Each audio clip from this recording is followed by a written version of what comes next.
Alex, welcome to the podcast. First of all, thanks for being here.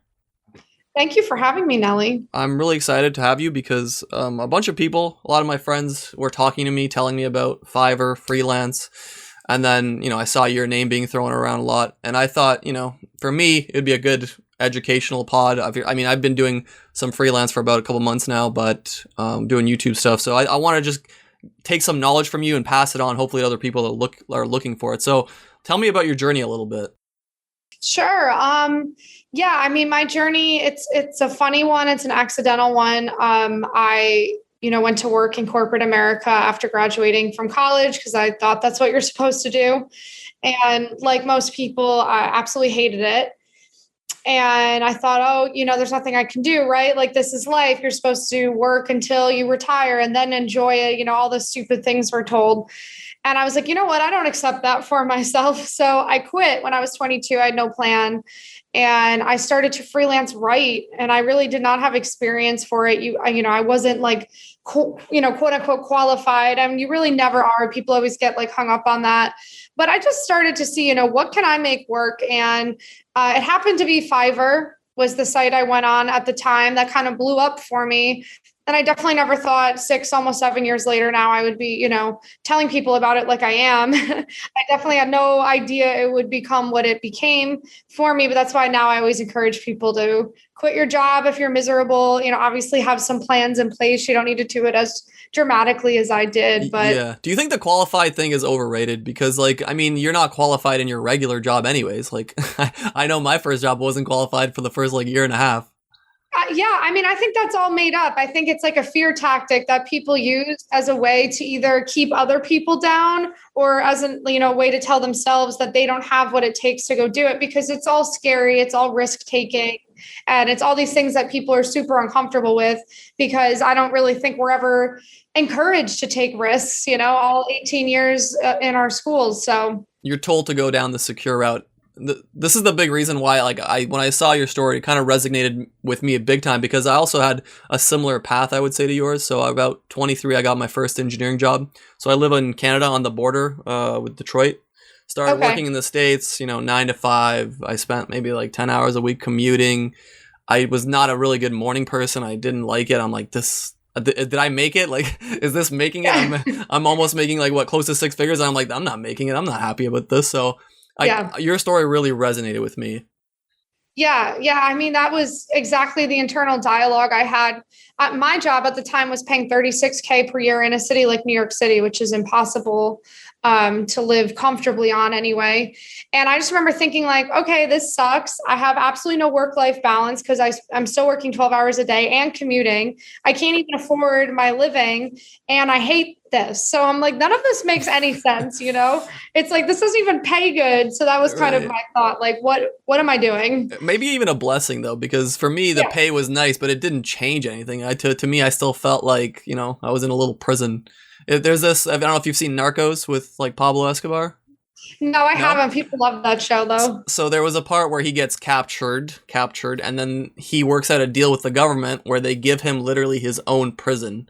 He has a soccer field. He can bring in hookers. It's his own little private mansion. And he's he can get whatever he wants, but he has to remain in the thing. So it's he's still technically in the cage. So in his mind, he could never be happy with that, because he knew they were the ones that put him there. And it doesn't matter what you have. You're still a bird in a cage kind of analogy, right? Yeah, no. And I used to text my mom and say that I was like a fairy in a cage and my wings are being plucked off my back. Very dramatic statement, but that is actually exactly how I felt. So I know exactly what you're saying. Right. So you started freelancing just straight out the bat. You didn't have any backup plan. You needed to make that work. Yeah, I started to freelance on 3 different sites, and I started to say, hey, I'll do social media management. Mind you, 7 years ago, all that is posting a photo and commenting. Today you need to have a little more experience probably if you're going to go manage someone's social media. But back then I was like, I'm 22. I probably get this social media stuff way better than a 50-year-old. So I'll post to Instagram for them. Most people didn't even have Instagram yet. So that was I was just willing to make whatever work. And I never once positioned myself as this expert or authority at all. I let people know, hey, I'm kind of new to this, but that's why I'm not charging a lot at the same time. And they're like, works for us because we don't want to pay a lot. Right. And, next thing you know, you do that for a year or two, and all of a sudden you are a quote unquote expert in your little niche because you've done it every day for 2 years. Right. What was that working like that time? Was it like the wild, wild west? You had like weird contracts and you had sketchy clients, and like there was no like foolproof plan where like they pay you on PayPal, and like what was that like?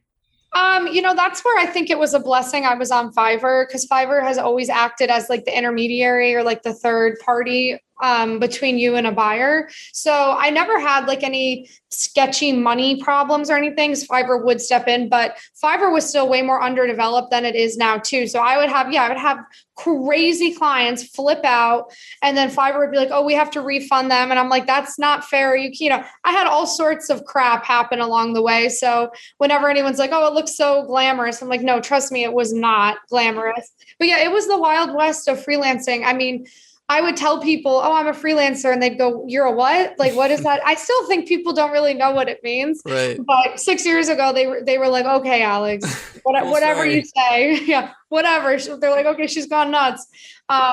So I'm happy it's become more mainstream, because people maybe understand what I do now, but back then no one knew. What was the money like? What was the business side of it? Was it like you were getting by, or compared to your previous job, you probably thought, hey, this is not even that different than what I was getting paid before?